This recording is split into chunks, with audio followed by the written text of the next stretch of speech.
ఒరే నాన్న, నిన్ను మొదటిసారి నా గర్భాన నువ్వు కదిలినప్పుడు నాకు పరమానందం కలిగింది. నన్ను అమ్మని చేస్తున్నావని, నీవు నీ ఊపిరిని ఆడనీయకుండా కదులుతూ అడావిడి చేస్తుంటే నాలో నాకు తెలియని ఉత్సాహం కనిపించింది. ఎందుకంటే నువ్వు హుషారైన వాడివి అని అనుకున్నా. నన్ను చీల్చుకుని నువ్వు ఈ లోకంలోకి వచ్చాక నీ మీద మమకారం పొంగింది. నా ప్రతిరూపమని, నా రక్తాన్ని నీకు పాలుగా తాపుతుంటే నాకు బోలెంత ఆశ కలిగింది. అందరికంటే నువ్వు బలవంతుడి కావాలని అనుకున్నా. చిన్నప్పుడు నువ్వు తప్పటడుగులు వేస్తూ ఇల్లంతా తిరుగుతూ ఆడుతూ ఉంటే తట్టుకోలేనంత ఆనందం కలిగింది నాలో.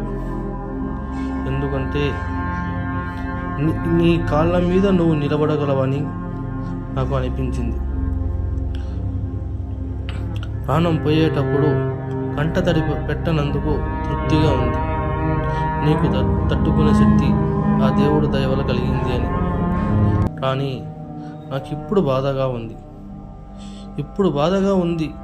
అందరూ నేను చనిపోయానని ఏడుస్తూ ఉంటే, నన్ను దహనక్రియలు చేసేటప్పుడు, నా చితికి నువ్వు నిప్పు పెట్టేటప్పుడు నీ చెయ్యి ఎక్కడ ఆ అగ్గి మంటలకి కాలుతుందేమో అని చెప్పి నాకు భయంగా ఉంది.